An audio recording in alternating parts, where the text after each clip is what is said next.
करोड़ों किलोमीटर दूर से होने के बावजूद भी कहां सन है, कहां मून है, और उसके बावजूद भी ये ओशन के ऊपर इंपैक्ट डालते हैं। Force of the sun and moon tends to counter attack each other. अब जो ओशन करंट है उनको हमने डेप्थ के हिसाब से दो पार्ट में डिवाइड किया है। बहुत ध्यान से, इंपॉर्टेंट पॉइंट है, मार्क करके रखना, आता है पेपर में।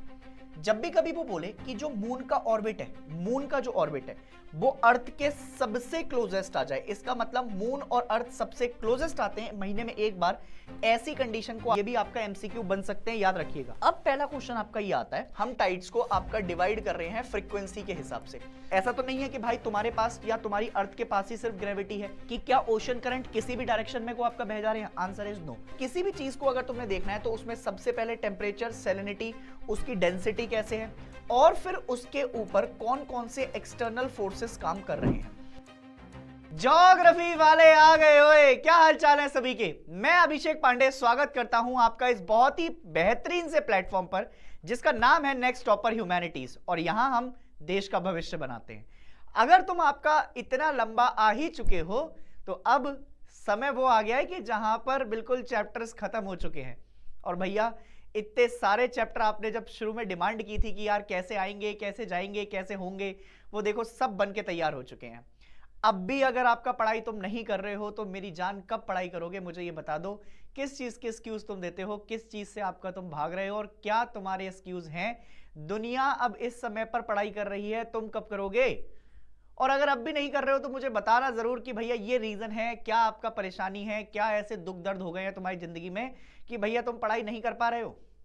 अगर भटके हुए हो तो वो भी संभाला जा सकता है, अगर मन ही नहीं करता है तो वो भी संभाला जा सकता है, हिम्मत ही नहीं होती है, मैं तो बिल्कुल छोड़ के ही बैठा हूं, वो भी संभाला जा सकता है, सब संभल सकता है। शर्त यह है कि तुम उठने के लिए तैयार होने चाहिए। समझ गया मेरी बात? चलो फिर भी अब इतनी बातें आपका बताऊंगा और फिर बीच में भी आपका बात करता रहूंगा आपसे।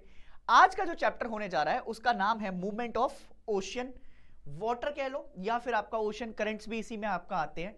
तो इन चीजों को आज हम पढ़ने जा रहे हैं और मैं समझाऊंगा तुमको कि कैसे अभी तक जो तुम पढ़ के आए हो और जो आपके इतना तुम्हें दिखता है ओशियंस वो जैसे आसान सा, बिल्कुल एकदम शांत सा, शांत नहीं है, बहुत गहराई है उसके अंदर, समझ रहे हो?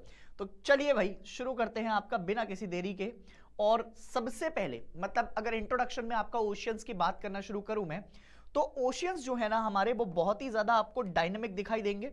और डायनेमिक के साथ साथ आपका जब वो डायनेमिज्म की तरफ तुम जाते हो ना तो उसके कुछ फिजिकल कैरेक्टरिस्टिक्स भी हैं, और उन फिजिकल कैरेक्टरिस्टिक्स को तुम कैसे कैसे समझते हो। जैसे अगर कभी भी तुम आपका बातचीत करोगे तो तुम सबसे पहले जो बातचीत करने जाओगे वो जाओगे टेम्परेचर के बारे में। टेम्परेचर के साथ साथ आपकी सैलिनिटी भी तुम देख सकते हो। समझ रहे हो मेरी बात? सैलिनिटी अगर अच्छी होगी, टेम्परेचर अच्छा होगा, तो फिर तुम्हें आपका एक और चीज भी देखने को मिलेगी जिसको हम कहते हैं डेंसिटी। समझ रहे हो मेरी बात?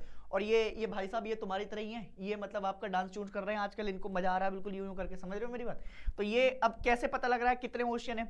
तो पहला ओशन तो आपका इंडियन ओशन तुमको पता ही है, दूसरा आपका सदर्न ओशन अंटार्कटिका, फिर उसके अलावा अटलांटिक ओशन तुमको पता है, और एक पैसिफिक ओशन है, ऊपर आर्कटिक ओशन है। ये सारे आपका ओशंस है तुम्हारे पास जो तुम्हें पता होने चाहिए। अब किसी भी चीज को अगर तुमने देखना है तो उसमें सबसे पहले टेम्परेचर, सैलिनिटी, उसकी डेंसिटी कैसे है, और फिर उसके ऊपर कौन कौन से एक्सटर्नल फोर्सेस काम कर रहे हैं। अगर इसके एक्सटर्नल फोर्सेस को भी तुमने आपका काम में ले लिया है तो फिर सारी चीजें आपका क्या हो जाएंगी, अब बिल्कुल सही आ जाएगी। अब देखो, अभी तक तुमने ये चीज देखी थी कि जब भी कभी तुम आपका ओशन के अंदर जा रहे हो, जैसे ओशन के अंदर आपका तुम जाने की कोशिश कर रहे हो, समझ रहे हो मेरी बात? तो इंटरनल ऑफ द अर्थ में बहुत सारी एक्सोजेनिक फोर्सेस आपका इंडोजेनिक फोर्सेस आपका लगती थी, और बाहर से जो फोर्सेस लगती थी उनको कहते हैं एक्सोजेनिक फोर्सेस।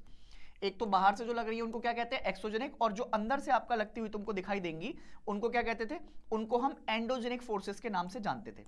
अब जो समुद्र के ऊपर आपका कुछ फोर्सेस लगेंगी जो बाहर से एक्सटर्नल फोर्स आपका लगाएंगी, उसमें दो चीजें बहुत ही इंपॉर्टेंट रोल प्ले करेंगी। एक तो हमारे चंदा मामा आएंगे और एक सूर्य देवता, ये दोनों आपका इंपॉर्टेंट रोल प्ले करेंगे। तुम कहोगे क्या बात कर रहे हो सर, इतनी दूर से, करोड़ों किलोमीटर दूर से होने के बावजूद भी कहां सन है, कहां मून है, और उसके बावजूद भी ये ओशन के ऊपर इंपैक्ट डालते हैं? मैं कहूंगा बिल्कुल डालते हैं, सब्र करो, तुम तो देखना कि कैसे कैसे आपका इंपैक्ट डलेगा। क्लियर है इतनी बात?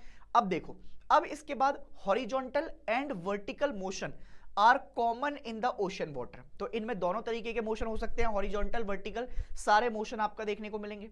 Horizontal motion refers to the ocean current and waves. जब भी कभी ओशन के अंदर हॉरिजॉन्टल मूवमेंट देखा जाएगा तो उससे दो फिनोमेना होंगे, एक तो ओशन करंट का बनना देखा जाएगा और एक वेव्स का बनना देखा जाएगा। पर जब भी कभी वर्टिकल मोशन देखने को मिलेगा ओशन के अंदर तो वहां से एक चीज का राइज होगा जिसको हम कहते हैं टाइड्स। क्या बोलेंगे हम उसे? टाइड्स।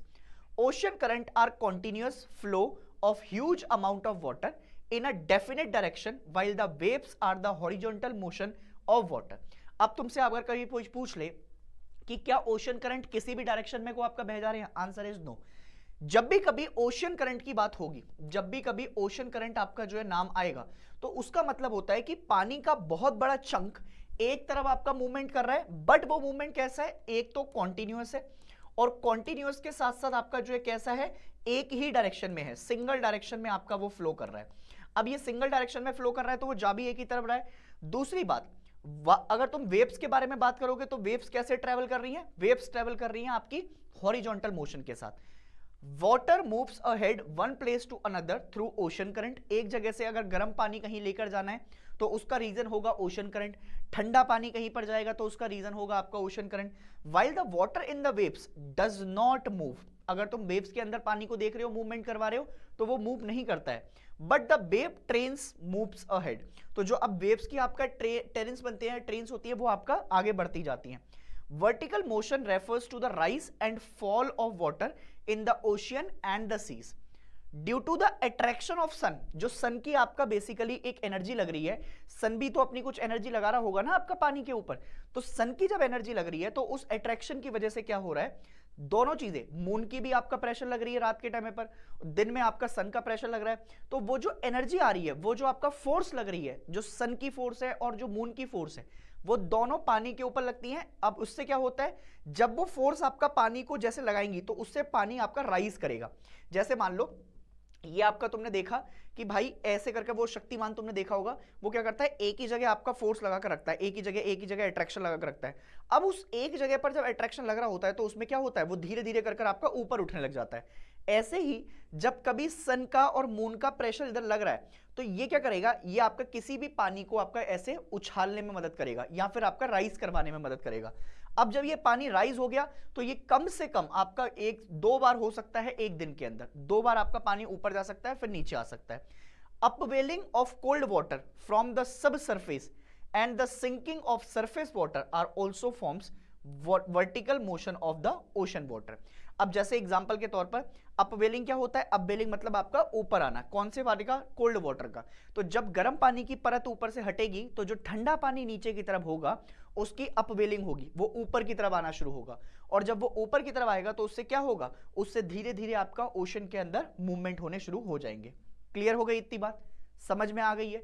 बहुत बढ़िया, आगे बढ़ सकता हूं? चलिए, अब प्रॉपर्ली अगर आपका वेव्स के बारे में बात की जाए तो जरा वेव्स के बारे में आपका चीजें सुन लो। देखो वेव्स क्या है? वेव्स एक्चुअली में ना आपका कोई ऐसा नहीं है कि भाई वो सीधे मूवमेंट आ गया, किसी ने पानी में धक्का लगा दिया, 10-12 शार्क आपका मिलके पानी को धक्का लगा रही है, नहीं नहीं नहीं नहीं। वेव्स क्या है? एक्चुअली में आपका एनर्जी है, not the water as such which moves across the ocean surface. वो पूरे ओशन सरफेस में देखने को मिलेगा। Water particles only travel in a small circle, बहुत ही छोटे छोटे सर्कल में आपका ट्रेवल करेंगे, और जैसे जैसे आपका वेव पास करेगी तो फिर वो आपका क्या करेगा? वो आपका वेव्स को एनर्जी प्रोवाइड करने का काम करता जाएगा। विंड जो होती हैं, जब भी विंड का मूवमेंट होगा तो विंड के मूवमेंट की वजह से भी आपका राइजिंग एंड फॉलिंग ऑफ क्या देखने को मिलेगा? वाटर देखने को मिलेगा। So wind cause waves to travel in the ocean और and the energy is released on the shoreline. तो अब जब बेसिकली किसी ने विंड ने आपका किसी पानी को उठाया और जो उसकी एनर्जी थी जो जनरेट हुई थी वो समुद्र के किनारे जाकर आपका क्या हो जाएगी? लग जाएगी। Motion of the surface water seldom affects the stagnant deep bottom water of the ocean. तो जब भी कभी आपका बेसिकली ओशन के अंदर मूवमेंट होंगे तो उससे क्या होगा? जो अंदर से आपका जो जीव जंतु है या फिर ओशन का आपका बेसिकली जितना भी सरफेस है वो हिलने लग जाएगा, और फिर उससे आपका जो मूवमेंट होगी वो क्या करेंगे? वो आपका बेसिकली एक तरफ से दूसरी तरफ आपका जाएंगे। As a wave approaches the beach it slows down. अब इसका रीजन क्या है? मान लो जैसे वेव्स आपका आई, ऐसे उठकर गई, अब वो जैसे जैसे आपका पानी जैसे जा रहा है, तो पानी जाते जाते जब वो बिल्कुल एकदम बीच की तरफ जा रहा है, तो एक तो उस पर एनर्जी उतनी ज्यादा कम हो जा रही है, फिर उसको जब एनर्जी नहीं मिल रही है तो उसके बाद आपका वेव्स का जो नेचर होगा, जो आपका प्रेशर होगा, वो भी बहुत ज्यादा नहीं लग पा रहा है। तो उससे हो क्या रहा है, उससे आपका जो बेसिकली उसकी स्पीड थी या जो आपका एक राइज फॉल देखा वो कम हो गया कंपैरेटिवली। ठीक है, this is due to the friction occurring between the dynamic water and the sea floor. अब जो फ्रिक्शन आपका पैदा हो रही है किस किस के बीच में, जो एक तो हमारा सी फ्लोर था जो हम पुराने चैप्टर्स में आपका पढ़ते हुए आ रहे हैं, और उसके अलावा आपका वाटर के बीच में। when the depth of the water is less than half of the wavelength of the wave, the waves break। अब होता क्या है कि जब भी आपका उसकी लेंथ के ऊपर डिपेंड करेगा कि अगर उसकी लेंथ वेवलेंथ से आपका वेव की कम है या हाफ है, तो वेव क्या हो जाती है, फिर ब्रेक कर जाती है। अब पहला शब्द ये आ गया कि सर ये वेवलेंथ तो आपका फिजिक्स में पढ़ा था मैंने 10th क्लास में, कहीं 9th क्लास में, पर अब मुझे याद नहीं है, मैं समझाऊंगा क्या होता है वेवलेंथ, रुक जाओ। The largest waves are found in the open ocean. अब जितना आपका ओशन का एरिया, जितना आपका ओशन बिल्कुल किसी चीज से घिरा हुआ कम है और ओपन होगा, तो उतना ही आपका वेव्स क्या होंगी, ज्यादा दिखाई देंगी। क्यों? क्योंकि जैसे जैसे वो आपका किसी भी चीज के चारों तरफ सराउंड होंगी या फिर आपका ज्यादातर चारों तरफ से घिरी हुई होंगी, तो फिर वहां पर आपका क्या देखने को मिलेगा, वहां पर जो ओशन की स्पीड है या फिर आपका पानी की स्पीड है वो धीरे धीरे क्या हो जाएगी, कम होती हुई चली जाएगी। ठीक है, अब पहला क्वेश्चन आपका ये आता है कि जैसे वेव्स आपका राइज कर रही हैं, जैसे आपका वेव्स क्या कर रही हैं, वेव्स आपकी राइज कर रही हैं। मान लो ऐसे वेव्स ने आपका क्या किया, ऐसे आपका वेव्स ने राइज किया, जैसे ये आ गई आपकी वेव्स। ठीक है, ये आपका वेव साइन। ठीक है, ये वेव साइन, ये पहले एक लाइन ले लो। ठीक है, यहां पर आपका लाइन को जोड़ लो। अब जैसे ही आपका जोड़ा तो उससे हुआ क्या, उससे हुआ क्या, यहां से आपका जो है बेसिकली कुछ ऐसे कर कर ये कुछ आपका वेव्स गई। ठीक है, अब ये वेव्स आपका क्या कर रही हैं, अब ये वेव्स आपका जो है कुछ ऐसे कर कर नीचे की तरफ आ गई, और फिर ये ऊपर यहां जुड़ गई, और फिर ये ऊपर आपका जो है यहां जोड़ दो इसको। ठीक है, अब देखो अब होगा क्या, कुछ फिर से आपका राइज करेंगी और फिर कुछ यहां पर जाकर रुकी, और फिर यहां पर आपका जैसे ये जुड़ गई, इसको जोड़ दो पहले। ठीक है, यहां पर जोड़ दो, और यहां से आपका जो है फिर से नीचे लेकर आ जाओ। अब ऐसा तो नहीं होगा कि अगर ये आपका राइज करी हैं तो फिर ये नीचे ही ना आए। अब होगा क्या, जैसे ये राइज करी तो वेव्स कुछ ऐसे दिखाई देंगी ऊपर, ऐसा बिल्कुल एकदम कोनिकल शेप में नहीं आएंगी, और फिर ये नीचे से ऐसे जाकर इस तरीके से आपका जाएंगी और यहां जुड़ेंगी। ठीक है, अब सुनना, ये जो आपका ऊपर वाले पॉइंट है, ये जो है, ठीक है, तो ये एक पार्ट पे राइज करी और एक पार्ट पे आपका जो है नीचे की तरफ गिरी ऐसे कर कर। तो ये जो नीचे वाला पॉइंट है इसको अपन कहते हैं आपका ट्रफ। ठीक है, इसको क्या कहते हैं, ट्रफ। और जो ये ऊपर वाले पॉइंट्स हैं इसको क्या कहा जाता है, इनको कहा जाता है क्रस्ट। तो हमेशा हमेशा हमेशा distance between two consecutive crust, distance between two consecutive crust and two consecutive trough, distance between two consecutive crust and distance between two consecutive trough, ठीक है, इज कॉल्ड एज क्या कहेंगे उसको, उसी को वेवलेंथ के नाम से आपका जाना जाता है। उसी को किस नाम से जाना जाता है, उसी को वेवलेंथ के नाम से जाना जाता है। फिजिक्स की लैंग्वेज में इसको लैम्डा से डिनोट करते हैं। तुम भी चाहो तो अगर सिंबल याद रखना चाहो तो रखो, नहीं रखना चाहो तो आपका तुम्हारे पास डेफिनेशन है कि कभी भी जो डिस्टेंस है आपका किसी दो कॉन्जिक्यूटिव क्रस्ट के बीच में, दो कॉन्जिक्यूटिव क्रस्ट के बीच में और दो कॉन्जिक्यूटिव ट्रफ के बीच में, इसी को हम क्या कह देते हैं, इसी को हम वेवलेंथ के नाम से जानते हैं। आई होप कि तुम्हें इतनी बात आपका समझ में आई होगी। अगर नहीं आई है तो यहां देख लो, ये ट्रफ है ये वाला, और ऊपर क्या है, क्रेस्ट है। तो ये जो क्रेस्ट आपका बेसिकली राइज कर रही है और फॉल कर रही है, इन दोनों के बीच का जो आपका डिस्टेंस है, इसी को हमने क्या कह दिया, इसी को हमने वेवलेंथ के नाम से जाना है। क्लियर हो गई इतनी बात, क्रस्ट और ट्रफ समझ में आ गए, वेवलेंथ समझ में आ गई, उम्मीद कर रहा हूं कि आ गई होगी। ठीक है, अब क्या होता है जब वेव्स कंटिन्यू आपका लार्जली आपका ग्रो करती जाए, राइज कर रही है, तो उससे क्या होगा, they move and absorb energy from the wind. किससे एनर्जी मिल रही है उनको, विंड से मिल रही है। Most of the waves are caused by the wind driving against the water. अब बेसिकली आपका जो विंड होगी, विंड आपका क्या करेगी, बिल्कुल अलग अलग आपका मोशन में, डायरेक्शन में जाती हुई दिखाई देगी। When a breeze of two knots, KNOTS, ये वो वाला नॉट नहीं है जो तुम आपका बांध रहे हो आजकल किसी के साथ, समझ रहे हो मेरी बात, ये नॉट अलग है बेटा, है ना। और less blows over the calm water, small ripples forms and grow as the wind speed increase until white caps appear in the breaking waves may travel thousands of kilometers before rolling ashore। अब वो basically कई बार तुमने देखा होगा पिक्चरों में कि जो वेव्स आ रही होती हैं वो बहुत 1000 किलोमीटर से आपका दूर से दिखाई दे जाती हैं हमको, और जब तक वो बिल्कुल एकदम समुद्र के किनारे आपका आ रही होती हैं तो फिर वो शांति से आपका बहुत दूर से ट्रेवल करते करते करते एनर्जी कम होते होते, विंड का प्रेशर कम होते होते फिर वो आपका शोर लाइन पर आकर धमक जाती हैं।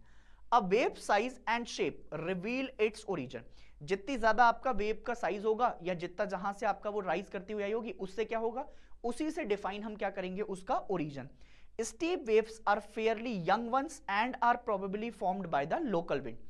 अब होता क्या है, जैसे लोकल विंड में मैं तुमको आपका अभी बताता हूं, एक तो लू हो गई इंडिया के कंपैरिजन में, सबसे पहले तुम्हारे दिमाग में ये आनी चाहिए। ऐसे ही अभी जो ठंड में अभी कैलिफोर्निया में एक विंड की बात चल रही है, ठीक है, सेंटा आना कहते हैं।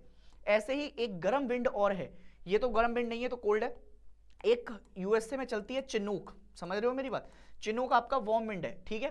तो ये सारी क्या है, ये लोकल विंड्स हैं। अब जब भी लोकल विंड का इन्फ्लुएंस में कोई भी वेव्स आती है तो उससे क्या होता है, उससे राइज ज्यादा करती है, और अगर वो राइज ज्यादा करेगी तो इसका मतलब हमें ये पता लग जाएगा कि ये बहुत ही रीसेंट वे में आपका बनी है, आसपास ही बनी है, इसीलिए इसकी जो आपका लेंथ है वो क्या है, ज्यादा है। और वो किससे इन्फ्लुएंस है, वो इन्फ्लुएंस है आपका किसी भी लोकल विंड से। Slow and steady waves originate from far away places.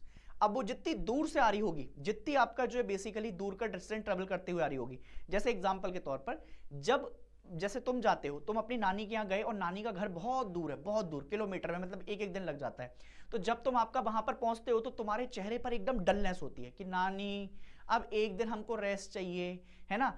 पर अगर नानी का घर आपका पास में ही है, ऐसा कि अभी तुम सुबह चले और दोपहर में ही आपका पहुंच गए, तो तुमसे ज्यादा उधम चौकड़ी कोई नहीं मचा रहा, भाई साहब बिल्कुल जा रहे हैं बेहोश होकर, और वहां जाते ही आपका जो है कि बैट बल्ला लेकर निकल गए, नाना नानी कह रहे हैं कि हमारा कहाँ है बेसिकली नाती, और वो तो भाई साहब अलग ही लेवल पे घूम रहे हैं। पर आजकल तो वो जिमाने चले गए, अब तो तुम और कहीं घूम रहे हो, गाड़ी लेके निकल जाते हो कहीं, ठीक है। From where away places possibly from other hemisphere also, तो एक दूसरे हेमिस्फीयर से भी आपका ऐसा लग सकता है कि वो आ रही होगी, ठीक है। अब maximum waves height is determined by the strength of the wind. अब विंड की जितनी ज्यादा स्ट्रेंथ होगी उसी के ऊपर आपका जो है बेसिकली क्या डिपेंड करेगी, वेव्स आपका डिपेंड करेंगी।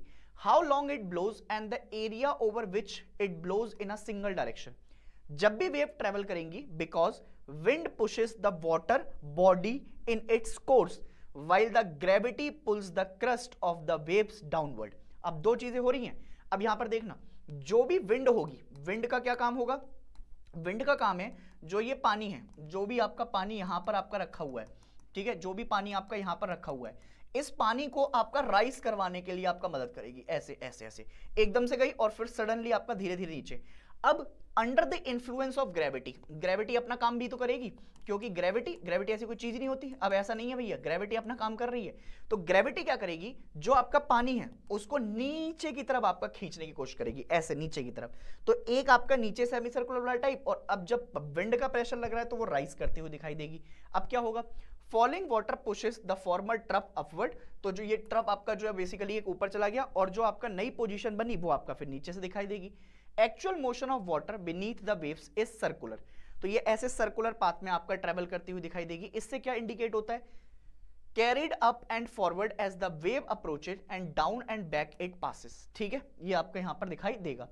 अब सुनो बहुत ध्यान सुनो। सबसे पहले बात आती है वेव क्रस्ट एंड ट्रफ की, तो ये दोनों पॉइंट मैंने तुमको समझाए हैं, highest and lowest point of a wave. जैसे एग्जांपल के तौर पर ये आपका गया और ये ऐसे कुछ जा रहा है, तो सबसे लोएस्ट पॉइंट आपका वेव्स का कौन सा है, सबसे लोएस्ट पॉइंट आपका ये आ गया, और सबसे हाईएस्ट पॉइंट आपका वेव का कौन सा है, तो सबसे हाईएस्ट पॉइंट आपका वेव का ये आ गया। तो जो हाईएस्ट पॉइंट है और जो लोएस्ट पॉइंट है, इसी को अपन ने दो नामों से जाना है, एक तो क्रस्ट है और एक ट्रफ है। अगर वेव हाइट की बात करें, वेव हाइट क्या कहलाता है, it is the vertical distance from the bottom of trough and the top of the crust. अब जैसे एग्जांपल के तौर पर यहां से तुम ऐसे कर आपका गए, तो ये जो वर्टिकल डिस्टेंस तुम देख रहे हो, ये जो वर्टिकल डिस्टेंस तुम देख रहे हो, ये वर्टिकल डिस्टेंस जो लोवेस्ट वाला आपका जो हमारा ट्रफ है और जो ऊपर सबसे ऊपर जो क्रस्ट गई है, ये जो टॉप मोस्ट पॉइंट है, तो ये वर्टिकल डायरेक्शन में आपका क्या कहते हैं, इसको वेव हाइट के नाम से जानते हैं। अब ये एम्पलीट्यूड भी तुमने सुना होगा, ये फ्रीक्वेंसी वगैरह में आपका काम आता है। It is 1/2 of the wave height. अब जैसे एग्जांपल के तौर पर वेव की हाइट कुछ इतनी बड़ी थी, तो इसका हाफ जो होगा 1/2, इसी को अपन किस नाम से जानते हैं, वेव एम्पलीट्यूड के नाम से। and time interval between the two successive waves crust or trough they pass forms a fixed point. अब वेवलेंथ किसको कहते हैं? जब भी कभी हॉरिजॉन्टल मूवमेंट होगा या distance between two successive crust और ट्रफ, ठीक है, दोनों में से कोई भी हो सकता है, किसी दो क्रस्ट के बीच में या दो ट्रफ के बीच में, उसी को अपन क्या कह देते हैं? उसी को अपन वेवलेंथ के नाम से जानते हैं. वेव एम्पलीट्यूड क्या है? Half of half of half of half of half of half of wave height, half of wave height, half of wave height. अगर वो तुमसे पूछे वेव पीरियड क्या है, तो wave period is basically nearly the time interval, जितने time में वो आपका बेसिकली दो सक्सेसिव क्रस्ट और दो सक्सेसिव ट्रफ फॉर्म कर रही हैं. अगर वेव हाइट पूछे तो वर्टिकल डिस्टेंस हो गया, वेव क्रस्ट एंड ट्रफ हो गया, तो तुम्हें बता दिया मैंने कि क्रस्ट कहां पर होता है और ट्रफ कहां पर होता है. वेवलेंथ क्या है? Distance between two consecutive crest and trough is called as wavelength. और जब वो वेव स्पीड की बात करेगा तो वेव स्पीड क्या है? It is the rate at which the wave moves through the water. जितनी आपका बेसिकली जितनी भी आपका मूवमेंट देखने को मिलेगी, जिस रेट से वो मूव कर रहा है, उसी को अपन मेजर किस में करते हैं? जब भी आपका मेजर करना होगा तो इसको नॉट्स में मेजर किया जाता है. किस में मेजर करते हैं? नॉट्स में. वेव फ्रीक्वेंसी क्या होती है? It is the number of waves. अब जैसे एग्जांपल के तौर पर मैंने कई सारी वेव्स देखी, नंबर ऑफ वेव्स आपका देख रहा हूं, लगातार आपका ऑसिलेशन हो रहा है. जैसे एक आपका जो यहां पर मैंने क्या रखा, यहां पर आपका ये आपका मेरे पास क्या है, यहां पर एक लटक रहा है, कुछ भी लटका लो, मान लो ये एक आपका पेंडुलम लटक रहा है. अब पेंडुलम ऐसे कर गया एक डायरेक्शन और ये आपका वापस आया, ये गया ऊपर और ये वापस आया, ये गया ऊपर और ये वापस आया. तो ये जो आपका मूवमेंट देख रहे हो तुम, ये जो मूवमेंट देख रहे हो, तो कितने नंबर ऑफ मूवमेंट आपका कवर कर रहा है या कितने नंबर ऑफ ऑसिलेशंस जा रहे हैं, उसी से अपन वेव फ्रीक्वेंसी को डिटरमाइन करते हैं. So it is the number of waves passing by a given point during a 1 second time interval. एक सिंगल सेकंड के अंदर कितनी वेव्स आपका ट्रेवल करती हुई जा रही हैं, उसी को हम क्या कहते हैं? उसी को वेव फ्रीक्वेंसी के नाम से जानते हैं. क्या ये सारे टर्म्स तुमको समझ में आ गए?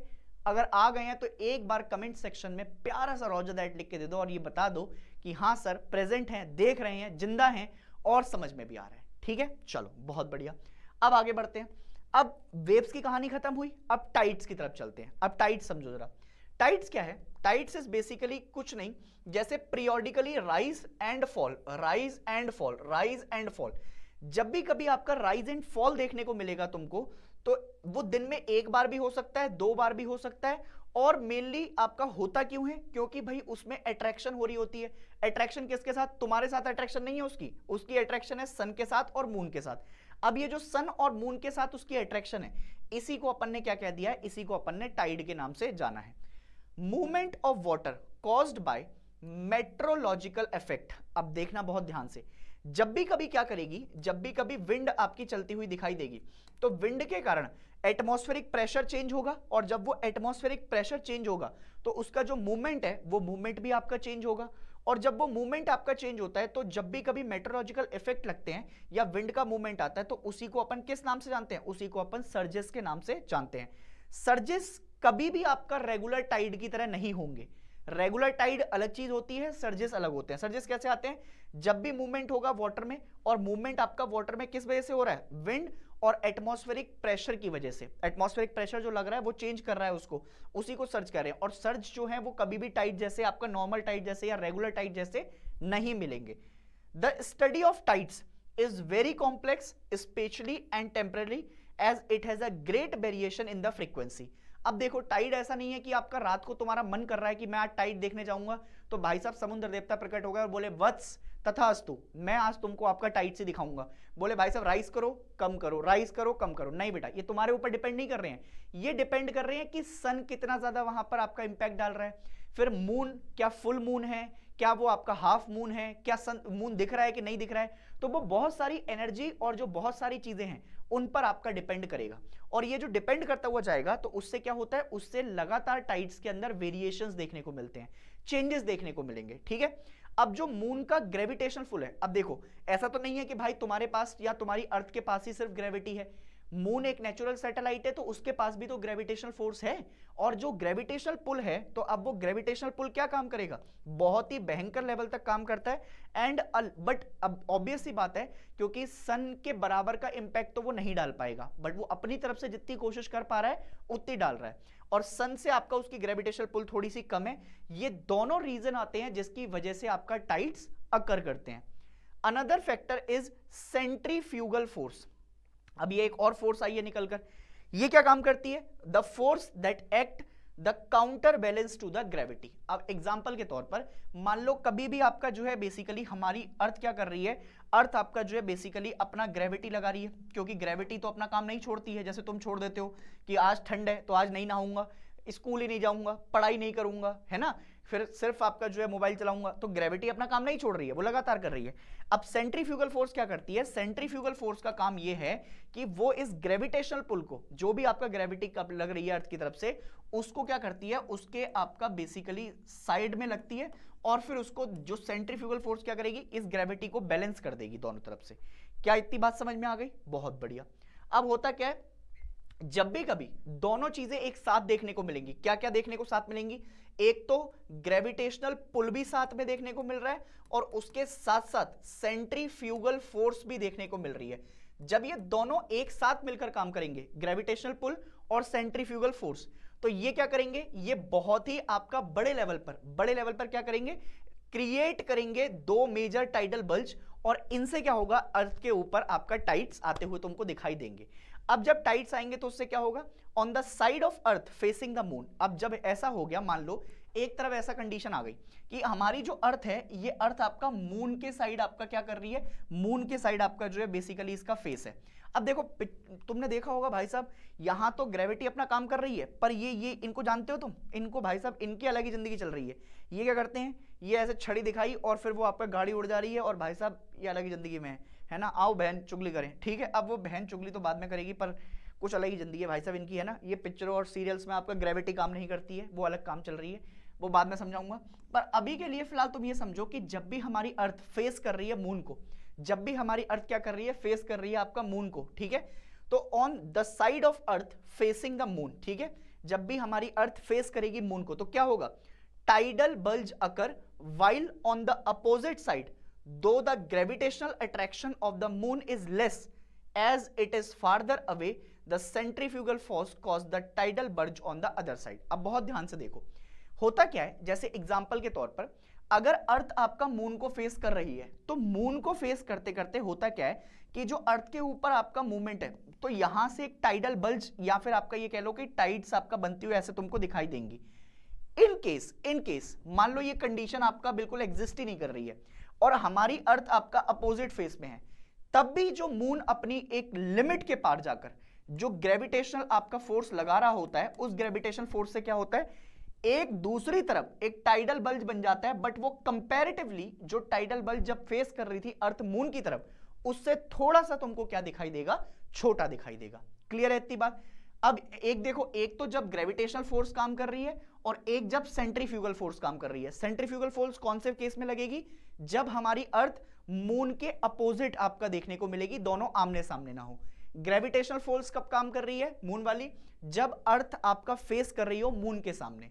और सन कहां पर है, सन तो अपनी जगह पर आपका स्थापित ही है, वो थोड़ी चल रहा है, वो तो आपका एक जगह बंधा हुआ है। और कब, जब ग्रेविटेशनल फोर्स और सेंट्रीफ्यूगल फोर्स दोनों एक साथ लग रही हैं, तो फिर क्या होगा, फिर ये एक तरफ से आपका इधर से टाइडल बल्ज देखने को मिलेगा और एक तरफ से इधर से टाइडल बल्ज देखने को मिलेगा। दोनों तरफ से आपका पानी क्या होगा, दोनों तरफ से आपका पानी उठता हुआ तुमको दिखाई देगा और टाइड्स आपका ऐसे राइज करते हुए तुमको दिखाई देंगे। ये दोनों बात समझ में आ गई? बहुत बढ़िया।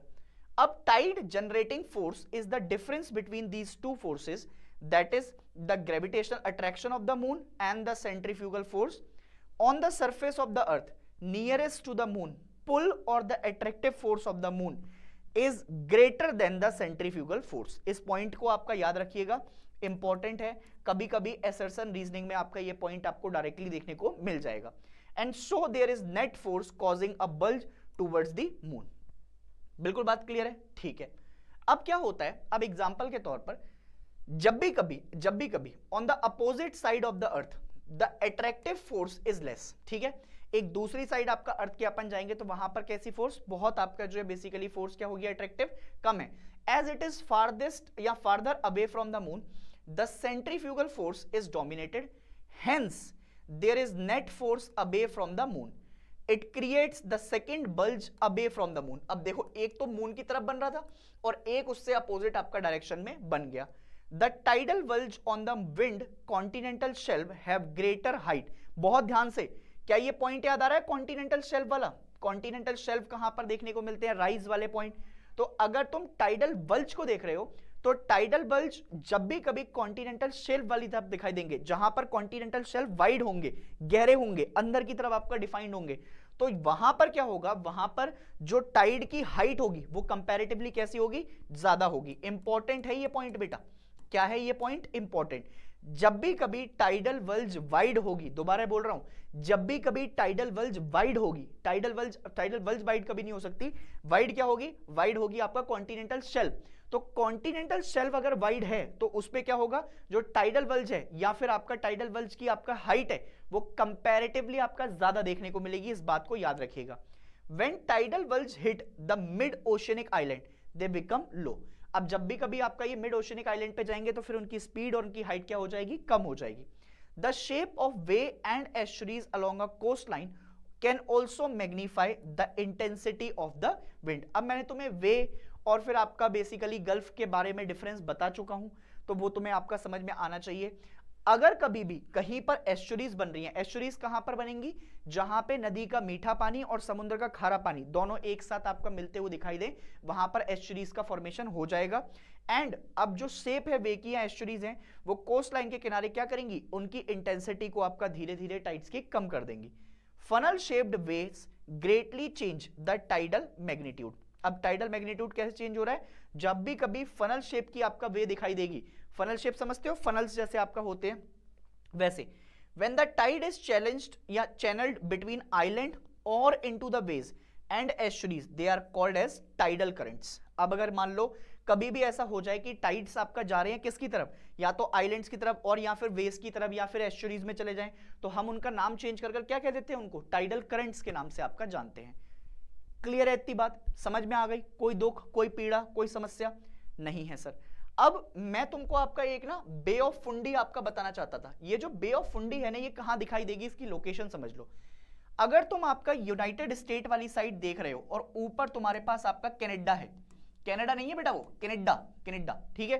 तो कनाडा के पास ये सेंट जोन और यहां पर बिल्कुल आपका बे ऑफ फुंडी दिखाई देगी। ये नीचे आपका गल्फ ऑफ मैक्सिको, उसके ऊपर आपका जाओगे तो बेसिकली तुमको यहां पर बे ऑफ फुंडी, और इसमें भी तुम आपका देख सकते हो ग्रेट लेक्स के ऊपर वाली साइड यहां पर दिखाई देगी। अब वे कहां पर है? ये है यहां पर आपका जो है कनाडा के जस्ट बराबर में, यहां पर हडसन वे दिखाई देती है, ठीक है। तो ये मतलब आपका हमारे पास क्या है? ये हमारे पास आपका जो है बेसिकली गल्फ ऑफ फुंडी है। अब गल्फ ऑफ फुंडी में क्या है? पूरे वर्ल्ड के अंदर जो सबसे बड़े टाइड दिखाई देते हैं, या फिर मैं ये कह दूं कि Canada the highest tide in the world occur in the Bay of Fundy. तो तुमसे कल को आपका 1 नंबर का क्वेश्चन पूछ ले कि सबसे बड़े आपका बेसिकली टाइड कहां पर आएंगे, तो वो तुम्हें दिखाई देंगे आपका बे ऑफ फुंडी में, और ये नोवा स्कॉटिया कनाडा में दिखाई देते हैं। टाइडल बल्ज अराउंड आपका 15 to 16 मीटर है, because there are 2 high tides and 2 low tides every day रफली अ 24 आवर्स पीरियड में। 2 हाई टाइड दिखाई देते हैं और 2 लो टाइड दिखाई देते हैं। अब इनको क्या कहेंगे वो अभी मैं बताऊंगा, क्योंकि टाइड्स के भी आपका टाइप्स हैं। डायरोनल टाइड क्या होता है, मिक्स टाइड क्या होता है, ये मैं अभी तुमको समझाने वाला हूं। Then a tide must come in within about a 6 hour period as a rough estimate the tide rise about 240 centimetre an hour और 1440 centimetre divided by 6 hour if you have walk down the beach with a stiff clip alongside. तो फिर वो आपका basically यहां पर दिखाई देंगे। ये मतलब आपका इंपॉर्टेंट क्वेश्चन बन सकता है, एमसीक्यू भी आपका यहां से आ सकते हैं। इस पॉइंट को आपका क्या रखिएगा, याद रखिएगा। अब सुनो, टाइड्स को बेसिकली आपका उनकी फ्रीक्वेंसी के हिसाब से चेंज किया जा सकता है। अगर मैं फ्रीक्वेंसी के हिसाब से आपका बात करूं तो उनकी डायरेक्शन, उनकी मूवमेंट वो वेरी करेगी एक जगह से दूसरी जगह जब वो आपका ट्रेवल करेंगे, और टाइम टू टाइम आपका चेंज होती जाएगी। Tides may be grouped into various type based on their frequency. अब हम टाइड्स को किसके बेसिस पर डिवाइड कर रहे हैं? हम टाइड्स को आपका डिवाइड कर रहे हैं फ्रीक्वेंसी के हिसाब से। तो जब भी मैंने आपका फ्रीक्वेंसी के हिसाब से डिवाइड किया, सो अक्रेंस इन 1 डे इज और 24 our is based on the height, उसकी हाइट के ऊपर डिफाइन करेगा। अब देखो, सबसे पहले आपका 2 तरीके की टाइड समझो। एक जो टाइड है उसको कहते हैं सेमी डायरोनल टाइड। क्या कहते हैं हम इसको? Semi diurnal tide. अब ये जो सेमी डायरोनल टाइड आपको तुम्हें बताया जा रहा है, ये क्या होती है पहले उसको समझ लो। सेमी डायरोनल टाइड्स आपका क्या है? मोस्ट कॉमन टाइडल पैटर्न, सबसे ज्यादा मिलने वाला आपका जो है डायरोनल पैटर्न या टाइड्स पैटर्न यही है, featuring 2 high tides and 2 low tides each day. एक दिन में 2 जब हाई टाइड दिखाई दें और 2 लो टाइड दिखाई दें, द सक्सेसिव हाई और low tides are approximately of the same height. अब होता क्या है कि जैसे मान लो 2 हाई टाइड और 2 बिल्कुल आपका लो टाइड बनते हुए दिखाई दिए, तो एक दिन के अंदर जब 2 हाई टाइड बन जाए और उसी के साथ सक्सेसिव बेसिकली हो सकते हैं, सक्सेसिव का मतलब होता है एक के बाद एक, ठीक है। और वैसे तो आपका ना बेसिकली जब भी आपका क्या आते हैं, जब भी कभी आपका हाई टाइड्स आएंगे तो उसके बाद आपका उनको टाइम चाहिए होता है, एटलीस्ट 6 आवर का टाइम तो होता ही होता है, उसके बाद ही आपका दूसरे की अक्रेंस होती है। बट सक्सेसिव भी आपका कंडीशंस यहां पर देखी जा सकती है। तो सेमी डायगोनल वाले में क्या कंडीशन है, एक दिन में जब भी तुमको आपका क्या दिखाई दे, जब भी तुमको 2 हाई टाइड दिखाई दें और 2 लो टाइड दिखाई दें एक ही दिन के अंदर, तो ऐसी टाइड्स को आपका कहते हैं सेमी डायगोनल टाइड, ठीक है। अब डायगोनल टाइड कौन सी है, डायगोनल टाइड वो टाइड होती है जहां पर एक दिन के अंदर एक हाई टाइड दिखाई दे जाए, एक दिन के अंदर एक हाई टाइड दिखाई दे जाए एंड एक लो टाइड दिखाई दे जाए एक दिन के अंदर, तो उसको अपन क्या कह देते हैं, उसको अपन डायगोनल टाइड के नाम से जानते हैं। दोबारा बोल रहा हूं, सेमी डायगोनल जब बोले तो सेमी डायगोनल के अंदर 2 हाई टाइड और 2 लो टाइड। जब वो डायगोनल की बात कर रहा है तो डायगोनल में आपका एक हाई टाइड, एक हाई टाइड और एक आपका लो टाइड, ठीक है, एक कैसी लो टाइड। अब उसके बाद अगर और आगे बढ़ोगे तो और आगे बढ़ने के बाद आती है मिक्स टाइड। अब मिक्स टाइड में जो है बेसिकली तुम्हारी जो हाइट है ना, जो अभी तक हाइट के ऊपर कोई बात नहीं हो रही थी, मिक्स टाइड में सबसे ज्यादा वेरिएशन आपका देखने को मिलेंगे कहां पर, सबसे ज्यादा वेरिएशन देखने को मिलेंगे हाइट के अंदर। और अगर तुम वेरिएशंस देखोगे हाइट के अंदर तो इसी को हम क्या कह देते हैं, इसी को हम मिक्स टाइड के नाम से जानते हैं। ये जनरली कहां पर देखने को मिलेंगे, west coast of North America. अगर मान लो मैं आपका बेसिकली ये वाली साइड आपका क्या कर दूं, ये नॉर्थ अमेरिका है, तो इधर वेस्ट कोस्ट वाले इलाके में, वेस्ट कोस्ट वाला जो इलाका है, जैसे आजकल जहां पर आपका बेसिकली आग उग भी लगी हुई है कैलिफोर्निया वाली साइड, तो ये जो वेस्ट कोस्ट वाला आपका रीजन है, ये वेस्ट कोस्ट वाले रीजन पर ही तुम्हें क्या दिखाई देंगे, जो तुम्हारा पूरा टाइड्स है ये अक्रेंस आपको दिखाई देगी। And on many island of Pacific ocean, tides किस चीज के ऊपर बेस्ड होते हैं, एक तो सबसे पहले सन के ऊपर, मून के ऊपर और अर्थ की पोजीशन के ऊपर। अगर कभी भी आपका टाइड आएगा तो एक तो हमें आपका सबसे पहले देखना पड़ेगा सन, और सन के बाद आपका हमें देखना पड़ेगा आपका मून, और मून के अलावा हमें क्या देखनी पड़ेगी, अर्थ देखनी पड़ेगी। अब होता क्या है, हाइट ऑफ राइजिंग वाटर, या फिर मैं उसको हाई टाइड भी कह देता हूं, varies appreciably and it depends on the position of sun and the moon with respect to the earth. Spring tide and neap tides come under this category. अब जो हाइट के बेसिस पर जो तुमने हाई टाइड वगैरह देखे हैं उसके हिसाब से 2 तरीके की आपका जो है बेसिकली कंडीशन चेंज की गई है। एक कैटेगरी है आपकी स्प्रिंग टाइड की और एक आपकी कंडीशन है कौन सी, एक कंडीशन है आपकी नीप टाइड की। अब सुन लो बहुत ध्यान से, अब मैं क्या कहने जा रहा हूं बहुत ध्यान से सुनना।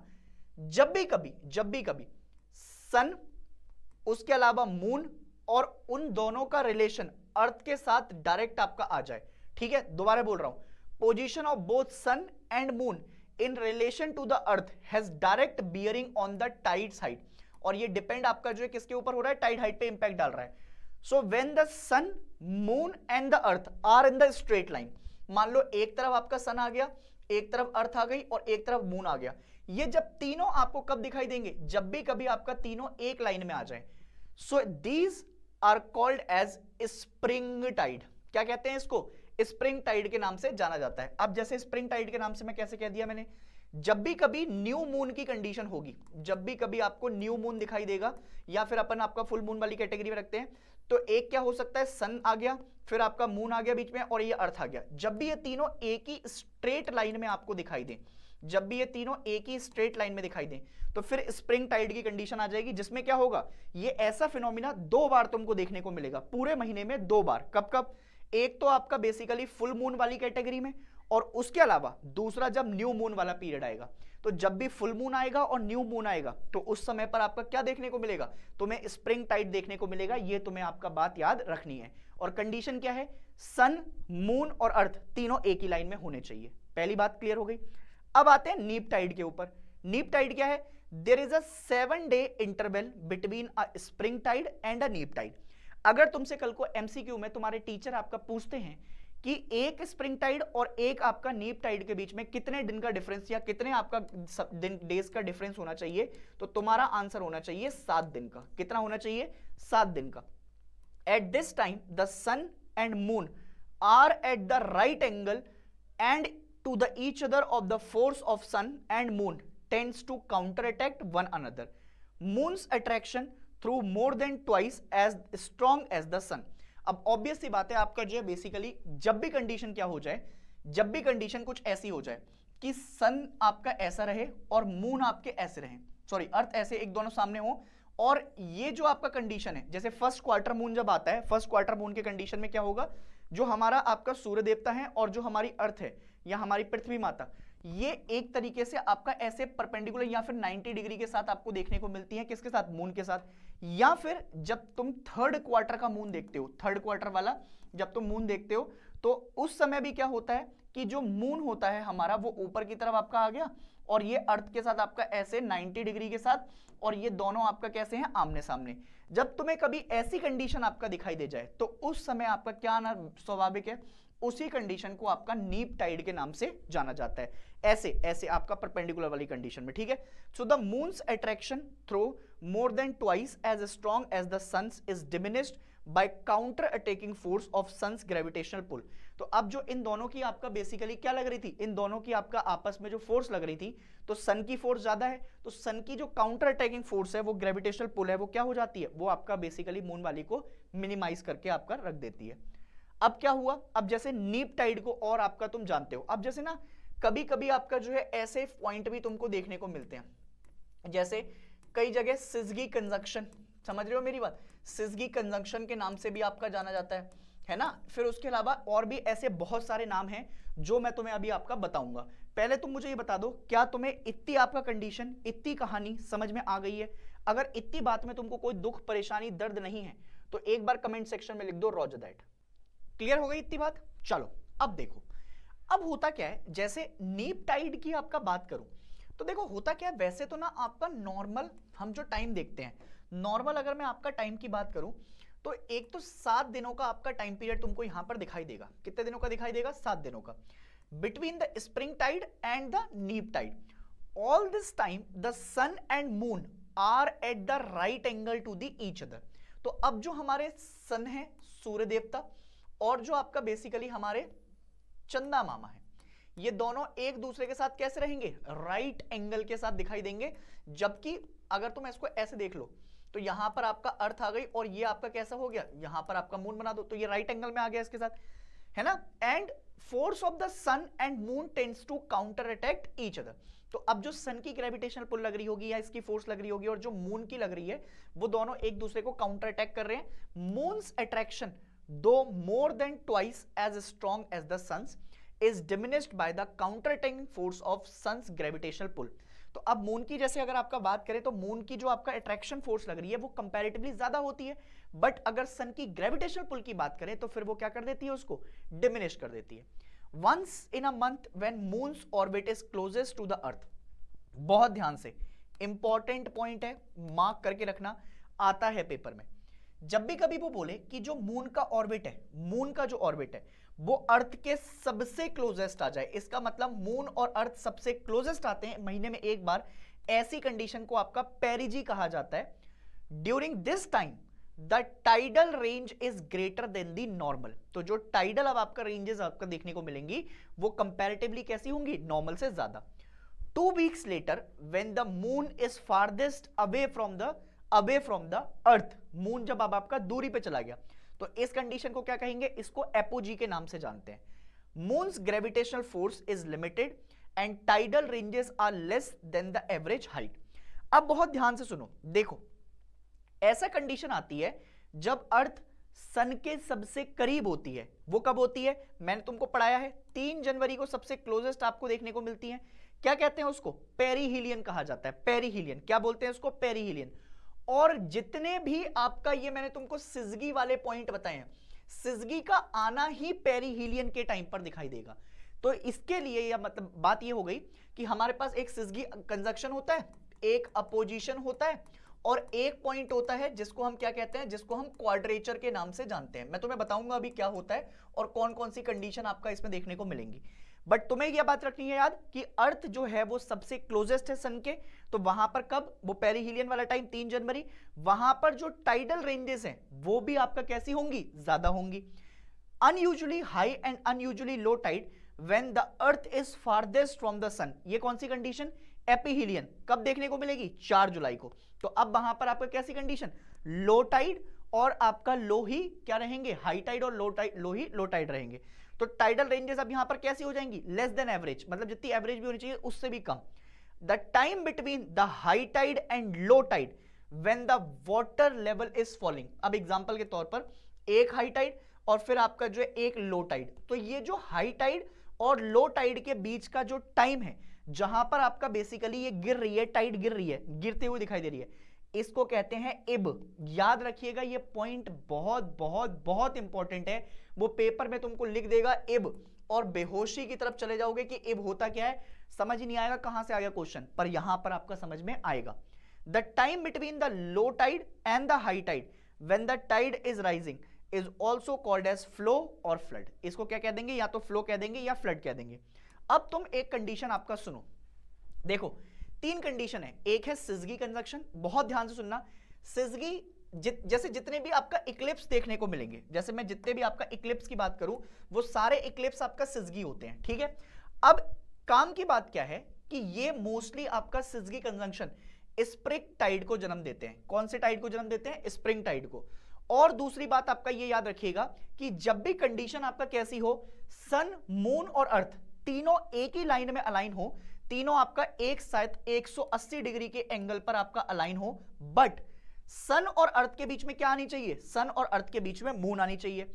अगर ऐसी कंडीशन बनेगी तो उससे हमेशा सोलर इक्लिप्स को जन्म मिलेगा, और अगर ये कंडीशन आपका बनेगी तो ये बनेगी सिर्फ और सिर्फ पेरिहीलियन की कंडीशन में। मैंने ओनली लिखा है बेटा, ओनली लिखा है, ओनली का मतलब क्या है, ये बहुत कम जगह होता है कि जब मैं ओनली बोलता हूं, ओनली वाले ज्यादातर स्टेटमेंट आपका खराब हो जाते हैं, बट अगर मैंने ओनली बोला है तो ये कंडीशन आपका सत्य है, 100% आपका सही गुना आपका सत्य बात है ये।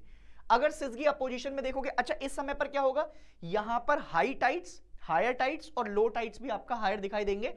अगर सिजगी अपोजिशन की बात करेंगे तो अब ये ल्यूनर इक्लिप्स बनाता हुआ दिखाई देगा, और इस कंडीशन में क्या होगा, यहां पर भी सन अर्थ और मून एक ही लाइन पर, बट सन और मून आपका एक बार और अर्थ आपका जो है बेसिकली इन दोनों के बीच में, तब सिजगी अपोजिशन।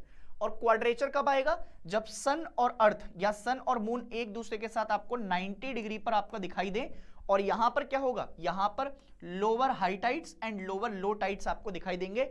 ऐसी कंडीशन को आपका क्वाड्रेचर के नाम से जानते हैं। ये तीनों पॉइंट एज इट इज आपका याद रखिएगा, क्योंकि बहुत ज्यादा इंपॉर्टेंट है, कई बार एग्जाम्स में पूछे गए हैं। इवन ये पेपर 11 तक ही आपका सीमित नहीं रहेगा, यूपीएससी के कई सारे पेपर ऐसे हैं जहां तक आपका ये क्वेश्चन आता है। ये पार्ट याद रखना ही रखना है, ठीक है, याद रखिएगा इस बात को। अब बढ़ते हैं आगे। अब टाइड्स के इंपॉर्टेंस क्या है, since tide are caused by earth moon sun position which are known accurately, the tide can be predicted well in advance। अब हमें अगर पहले से ही पता लग गया तो उससे क्या होगा, हमें नेविगेटर्स को पता करने में मदद कर होगी, फिशरमैन को पहले से ही पता लग जाएगा, प्लान कर पाएंगे, और नेविगेशन में आपका बेसिकली ये मदद कर पाएंगे। टाइडल हाइट्स का पता लग जाएगा, क्योंकि उससे क्या हो सकता है, जो तबाही होने वाली होगी वो पहले से ही पता लग पाएगी। रिवर्स में आपका जो है जैसे स्पेशली हार्बर जो कि होते हैं, या विद इन दी एस्चुरीज जो शैलो बार्स होते हैं, उनको हम आपका रोक पाएंगे। टाइड्स किस चीज में मदद करते हैं, they are also helpful in desilting the sediment, जो आपका बेसिकली सिल्टिंग होती है ना, जो एकदम टूट के पत्थर चट्टाने आपका आती हैं, तो उस डीसिल्टिंग करने में काम आती है। Polluted water from the river estuaries, tides are used to generate electrical power. अब इसी आपका बेसिकली एनर्जी से एक एनर्जी जनरेट होती है जिसको क्या कहते हैं, टाइडल एनर्जी, समझ रहे हो। और भारत सरकार और पूरी दुनिया ग्रीन एनर्जी की तरफ जा रही है, तो ये टाइड्स भी आपका किस चीज में मदद कर सकती है, हमारी टाइडल एनर्जी जनरेट करने में। कनाडा हो गया, फ्रांस हो गया, रशिया हो गया, चाइना हो गया, ये सब टाइडल एनर्जी को सपोर्ट करते हैं। 3 megawatt tidal power project at Durgaduani, जो कि आपका सुंदरवन वेस्ट बंगाल के आपका पास देखने को तुम्हें मिल जाएगा। अब आपका आते हैं कहां पर, ओशियन करंट की तरफ। 2 चीजें समझ में आ गई, टाइड्स हमारे पास आपका क्लियर हो गए, उसके बाद आपके वेव्स क्लियर हो गई। अब ये दोनों पॉइंट के बाद आपका अपन कहां चल रहे हैं, अपन चल रहे हैं आपका ओशियन करंट की तरफ। ओशन करंट को अगर सिंपल सी भाषा में अगर मैं बता दूं तो ओशन करंट आपका जो है बेसिकली एक सिंगल चैनलाइज्ड वे है। और चैनलाइज्ड का मतलब आपका क्या होता है? चैनलाइज्ड का मतलब होता है कि आपका ये एक ही आपको डायरेक्शन में ट्रेवल करते हुए दिखाई देंगे, ऑल्दो ये मूवमेंट करते हैं। They represent a regular volume of water in the definite path. अब डेफिनेट पाथ मतलब एक ही डायरेक्शन में। ओशन करंट के इन्फ्लुएंस से दो तरीके की, दो टाइप की आपका फोर्सेस मोनली निकल कर आएंगी। सबसे पहले आती है प्राइमरी फोर्स, जो कि इनिशिएट करती है किसको? मूवमेंट ऑफ वाटर को। और दूसरी कौन सी होती है? सेकेंडरी फोर्स, जो कि इन्फ्लुएंस करती है किस चीज को? कि करंट आपका आए और वो करंट क्या कर सके? फ्लो कर सके। तो अगर ओशन करंट को कोई दो फोर्सेस इन्फ्लुएंस करती हैं तो वो कौन कौन सी हैं? प्राइमरी फोर्स और सेकेंडरी फोर्स। प्राइमरी फोर्स में क्या मिलेगा? कि भैया वो मूवमेंट हो सके वाटर के अंदर। सेकेंडरी फोर्स में क्या मिलेगा? इन्फ्लुएंस करेंगी आपका वो करंट को। प्राइमरी फोर्स आपका किस किस फॉर्म से निकल कर आएगी? जैसे आपका सोलर एनर्जी होगी, उसकी हीटिंग हो सकती है विंड की वजह से, ग्रेविटी की वजह से और कोरियोलिस फोर्स की वजह से। कई बच्चे आपका कमेंट सेक्शन में पूछ रहे थे कि सर, या फिर आपका उन्होंने मैसेज भी किया है मुझे कि कोरियोलिस फोर्स आपका मैक्सिमम इधर ही क्यों लगती है? मैंने बताया था बेटा कि जब वो परपेंडिकुलर लगती है, परपेंडिकुलर, तो परपेंडिकुलर कहां लगेगी? अर्थ के इन दोनों सेंट पास पर लगेगी ना, यहां पर। ऐसा थोड़ी है कि एकदम फाड़ के धरती का सीना चीर के मेरे करण अर्जुन आएंगे, नहीं नहीं बेटा, करण अर्जुन तो बाद में आएंगे। तो वो जैसे जैसे आपका नीचे की तरफ आएगी तो फिर वो क्या होती जाएगी? कम होती जाएगी, उसका प्रेशर कम होता जाएगा। तो इसलिए कोरियोलिस फोर्स मैक्सिमम आपका कहां पर? पोल्स वाली साइड और इक्वेटर तक आते आते मिनिमम या zero. Heating by solar cause the water to expand. अब ये आपका जैसे जैसे हीटिंग होता जाएगा तो फिर उसकी डायरेक्शन आपका एक्सपेंड करेंगी। That is by near the equator the ocean water is about 8 centimetre higher in level than the middle latitudes. अब अगर इक्वेटर के आसपास देखोगे तो आपका पानी कैसा है? गर्म। और जब पानी होगा गर्म तो एक्सपेंड करने की कोशिश करेगा। मिड लैटिट्यूड में उतनी ज्यादा आपका सन रेज नहीं है, एनर्जी नहीं है, तो वो फिर आपका एक्सपेंड नहीं कर पाएंगे उस लेवल पे। अगर ऐसा होगा तो इससे क्या होगा? Slide gradient and water tends to flow down the slope. Wind blowing on the surface. अब जो विंड ब्लो कर रही है वो क्या करती है? ओशन को पुश करती है, पानी आपका मूव होता है। फ्रिक्शन भी आपका एक काम कर रहा है। Friction between the wind and the water surface affect the movement of water body in the course. Gravity अपना काम कर रही है। Gravity tends to pull the water down the pile and create gradient variation. Coriolis force का क्या काम होता है? कोरियोलिस फोर्स आपका बेसिकली बीच में रुकावट बनती है और इससे क्या होता है? इससे जो पानी है वो आपका बेसिकली क्या हो जाएगा? Move to the right in the northern hemisphere और the left in the southern hemisphere. जैसे एग्जांपल के तौर पर अगर कोरियोलिस फोर्स है तो यहां से एक नॉर्थ इक्वेटोरियल ऊपर की तरफ निकल गया और एक साउथ इक्वेटोरियल आपका नीचे की तरफ आ गया। तो सबसे पहला जो आपका करंट है जिसको अपन नॉर्थ इक्वेटोरियल करंट के नाम से जानते हैं, ये कैसा है? ये वार्म करंट है। और फिर एक साउथ इक्वेटोरियल करंट है जो कि कैसा है? वार्म है। ये दोनों करंट वार्म। फिर उसके बाद ऊपर जाओगे तो गल्फ स्ट्रीम भी वार्म है। यहां पर सबसे पहले एक लैब्राडोर करंट है। लैब्राडोर करंट आपका warm current, sorry cold current है। कैसा करंट है? कोल्ड। इसके बाद एक कैनरी करंट आता है। कैनरी भी आपका कोल्ड करंट है। ये पेपर में पूछा जाता है कि कई सारे नाम देकर पूछेगा कौन सा कोल्ड है कौन सा वार्म है। Labrador is a cold current, canary is a cold current. North equatorial और साउथ इक्वेटोरियल दोनों वार्म है। इसके अलावा गल्फ स्ट्रीम की बात करूं तो गल्फ स्ट्रीम आपका कैसा है? गल्फ स्ट्रीम वार्म है। इसके अलावा कैनरी भी बता दिया मैंने तुम्हें। ईस्ट ग्रीनलैंड की तरफ जाओगे तो ईस्ट ग्रीनलैंड करंट भी आपको तुम्हें कोल्ड दिखाई देगा, ठीक है। इसके अलावा ये जो कैलिफोर्निया जहां पर आजकल आपका आग लगी हुई है, तो कैलिफोर्निया करंट जो है वो भी कोल्ड करंट है। इसके अलावा जो पेरू है, पेरू को एक और भी नाम से जाना जाता है, हम्बोल्ट करंट के नाम से जानते हैं। किसके नाम से जानते हैं? हम्बोल्ट करंट के नाम से। ये भी आपका कैसा है? ये भी आपका जो है बेसिकली कोल्ड करंट है। यहां पर ये जो साउथ अमेरिका जहां पर खत्म हो रहा है, यहां पर एक करंट मिलता है फॉकलैंड करंट। फॉकलैंड करंट कैसा है? फॉकलैंड करंट आपका कोल्ड करंट है, समझ रहे हो। ऐसी बेंगुला करंट, ये भी कोल्ड है। ब्राजील कैसा है? ब्राजील वार्म करंट है। अगर तुम आपका मोजाम्बिक को देखोगे, अगुलस करंट को देखोगे, ये दोनों वार्म है। क्यों बता रहा हूं, क्यों पढ़ा रहा हूं? क्योंकि बहुत सारे कॉम्पिटिटिव एग्जाम में काम आएंगे। 11th वालों अगर थोड़ा सा आपका याद रखना है, तो हमारे टीचर्स आपका मजे ले रहे हैं तो याद रख लेना, वरना आपका नहीं भी पढ़ोगे तो भी चल जाएगा। बट ये आएंगे। इसमें सबसे इंपॉर्टेंट ओयोशियो करंट है जो कि कोल्ड करंट है, और एक क्योशो है, सॉरी ये कोल्ड है ओयोशियो, और ये कैसा है? क्योशो। क्योशो इज अ वार्म करंट। समझ गए मेरी बात? ये नाम आपका याद रखिएगा, काम आएंगे, ठीक है। अब क्या हुआ? द कोरियोलिस फोर्स ने इंटरवेन कर दिया। These large accumulation of water in the flow around them are called as gyres. अब ये जो आपका बेसिकली ये जो मूवमेंट बना, ये पूरा आपका जो मूवमेंट बना है अभी तुम्हारा, ये जो पूरा आपका मूवमेंट बना है, ये पूरा ये इसी को अपन क्या कहते हैं, इसी को अपन गायर्स के नाम से भी आपका जानते हैं। तो तुमसे कभी पूछे what are gyres, so the large accumulation of water जो कि अलग अलग डायरेक्शन में जा रहा है, उसी को अपन गायर्स के नाम से जानते हैं। एंड ये क्या प्रोड्यूस करते हैं, circular current in all the ocean basin. ऐसे कर आपका सर्कुलर मोशन आ जाएगा और सब जगह आपका सर्कुलर मोशन फैल जाएगा। Difference in water density affect vertical mobility of the ocean current. और वाटर जो है उसके पास जहां पर हाई सैलिनिटी होगी is denser than the water with low salinity and the same way cold water is denser than the warm water। क्यों? क्योंकि अगर कोल्ड होगा तो वो तो नीचे की तरफ बैठने की कोशिश करेगा, वार्म वाटर होगा तो वो क्या हो जाएगा, एक्सपेंड हो जाएगा, वो तो एक जगह से दूसरी जगह जाने की कोशिश करेगा। Denser water tends to sink, वो बैठेगा, while relatively lighter water tends to rise, वो आपका ऊपर उठने की कोशिश करेगा। बच्चा बच्चा जानता है ये तो। अब cold water ocean current occurs when the cold water at the poles sink and slowly moves towards the equator। जो ऊपर वाले आपका पानी है जब वो जब पोल से नीचे की तरफ आते जाएंगे, इक्वेटर की तरफ आते जाएंगे, तो फिर वहां पर आपका वो पानी जो ठंडा है वो नीचे की तरफ आ रहा है, इसीलिए वहां पर ज्यादातर कोल्ड वाटर करंट तुमको दिखाई देंगे। Warm water current travel out from the equator, equator से निकलकर वो ऊपर की तरफ जाते हैं, ठीक है। अब ये इसके बाद आपका कहानी जो बनी, करंट में आपका जो है बेसिकली हम क्या कहते हैं, ड्रिफ्ट। ड्रिफ्ट का मतलब है कि जैसे एग्जांपल के तौर पर कभी बहुत ज्यादा आपका जो है बेसिकली स्लो मोशन टाइप आपका देखने को मिलेंगे तो उनको ड्रिफ्ट, ठीक है। फिर usually the current are strongest near the surface and may attain the speed over 5 knots. अगर सरफेस के आसपास देखोगे तो वहां पर करंट की स्पीड ज्यादा, और कहां तक जा सकती है, 5 नॉट तक। Depth the current are generally slow with the speed less than 0.5 knot. Be refer to the speed of current as its drift. तो जो आपका बेसिकली उसकी करंट की स्पीड है उसको किस नाम से जान रहे हैं, ड्रिफ्ट के नाम से। मेजरमेंट कौन सी यूनिट में हो रहा है, नॉट्स में। ये भी आपका एमसीक्यू बन सकते हैं, याद रखिएगा। Strength of a current refers to the speed of the current. A fast current is the considered as strongest current.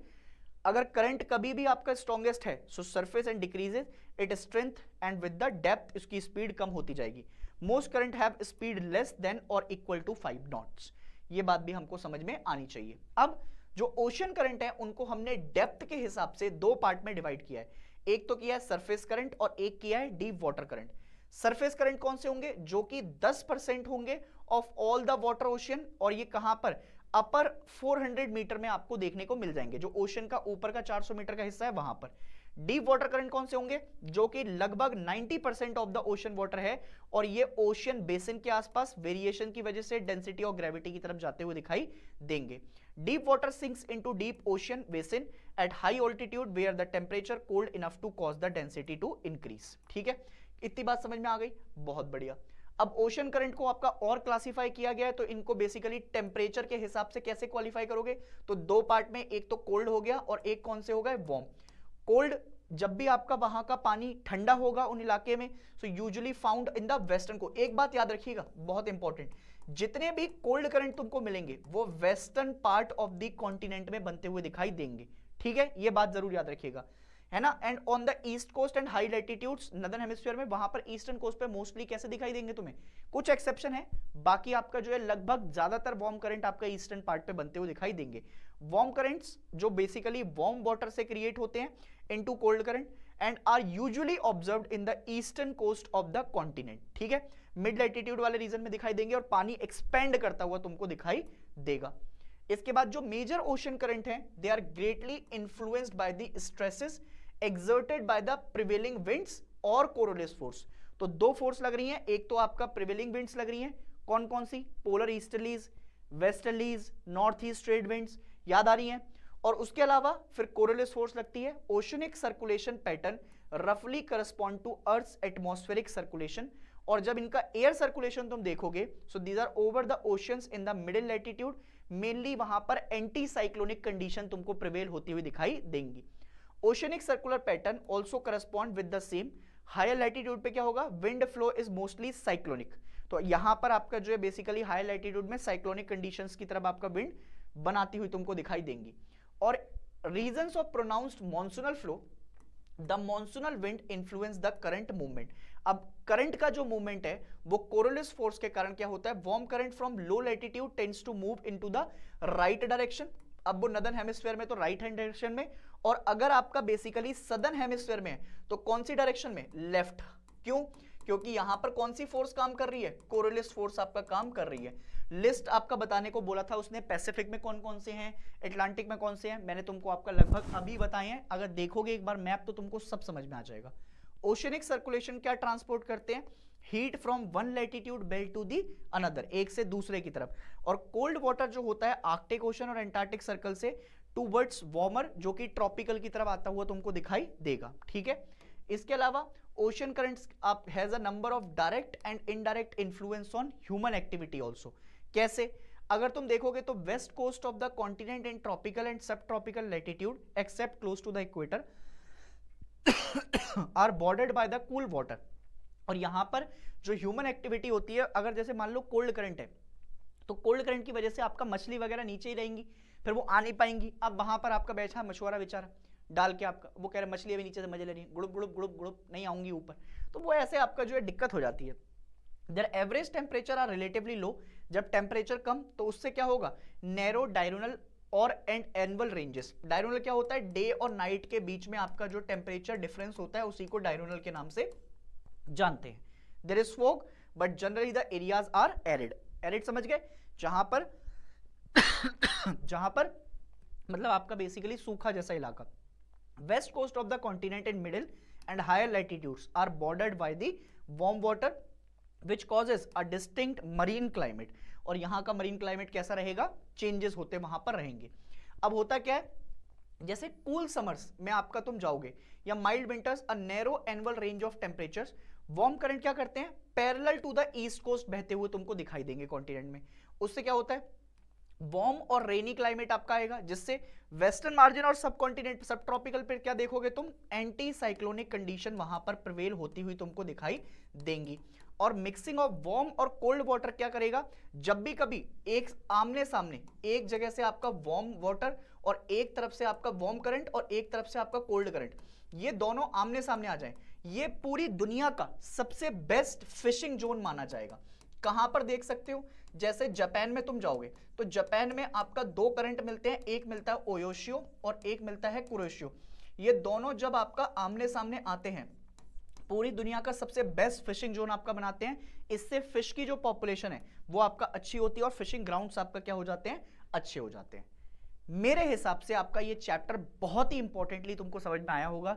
अगर आ गया हो तो इसके नोट जरूर बना लेना। छोटा चैप्टर है बट बहुत ही काम का चैप्टर है, पेपर में आने वाला चैप्टर है। फिर भी कुछ क्वेश्चंस हैं जो मैं तुमको बता रहा हूं। वेव एम्पलीट्यूड क्या होता है, हाफ ऑफ वेव हाइट, ठीक है। इसके अलावा ग्रेट बैरियर रीफ कहां पर दिखाई देंगी, ऑस्ट्रेलिया में दिखाई देंगी। इसके अलावा करंट ऑफ अटलांटिक ओशन कौन सा है इनमें से, तो तुम्हें पता है west wind drift, gulf stream. Atlantic ocean में कौन सा पढ़ाया था अभी, गल्फ स्ट्रीम ही बताया था। कैसा है, वार्म करंट है, समझ रहे हो मेरी बात, कैसा है, वार्म करंट है। इसके अलावा आगे बढ़ेंगे, so time between low tide and high tide क्या कहेंगे इसको, इसको तो सर फ्लड के नाम से जानते हैं। इब बताना मुझे कमेंट सेक्शन में, इब क्या है, इब अभी बताना मुझे, ठीक है। इसके बाद वेव्स क्या होती हैं उनको तुम्हें मेंशन करना है, आंसर दे रखा है। टाइड्स क्या होते हैं वो भी तुम्हें मेंशन करने हैं। फिर नेविगेशन के लिए टाइड्स कैसे मदद करती हैं उसका भी मैंने आंसर अभी तुमको बताया। कितनी कैटेगरी में टाइड्स को तोड़ा गया है, सेमी डायरोनल, डायरोनल, मिक्स क्या होते हैं ये भी मैंने तुमको आपका क्लास के अंदर अभी बताया है। फिर उसके अलावा वेव्स के कैरेक्टरिस्टिक्स कैसे मदद करते हैं ओशनिक वाटर के अंदर, वो भी आपका तुम्हें अब बता चुका हूं मैं। और उसके अलावा एक्सप्लेन हाउ, ये इंपॉर्टेंट क्वेश्चन है ये वाला, एक ये इंपॉर्टेंट है और एक इसके अलावा ये वाला जो क्वेश्चन है ये इंपॉर्टेंट रहेगा तुम्हारे एग्जाम पर्सपेक्टिव से। लीक कर रहा हूं पेपर, ये पेपर में आपको देखने को मिल जाएंगे, ठीक है, क्वेश्चन देखने को मिल जाएंगे, याद रखिएगा, ठीक है। उसके अलावा ये भी इंपॉर्टेंट क्वेश्चन है, इसको भी आपका मार्क कर लीजिएगा। अगर ये सारी बातें आपका समझ में आ गई हैं तो उम्मीद करता हूं कि तुम्हें सब कुछ समझ में आ गया होगा और तुम अच्छे से पढ़ाई करोगे भी। सारी चीजें आपका पढ़कर रखना ताकि तुम अच्छे से आपका सारे काम करते जाओ। So ladies and gentleman, I take rest for today and believe me, you are the only hope of your parents. You are going to bring a lot of change in your life as well as in your parents life. सब कुछ अच्छा करोगे, तुम हो जो तुम अपने आप को आगे बढ़ाते जाओगे। कोई भी चीज तुम्हें परेशान करती है तो उस चीज को सबको बिल्कुल एकदम पॉइजन की तरह रिजेक्ट कर दो, क्योंकि स्वामी विवेकानंद कहकर गए हैं, anything which breaks your mental as well as physical, ठीक है, मेंटल या फिजिकली तुमको परेशान कर रही है, so reject it like a poison. Take care of yourself, keep studying, study hard, I will meet you in the next chapter. तब तक के लिए जय हिंद।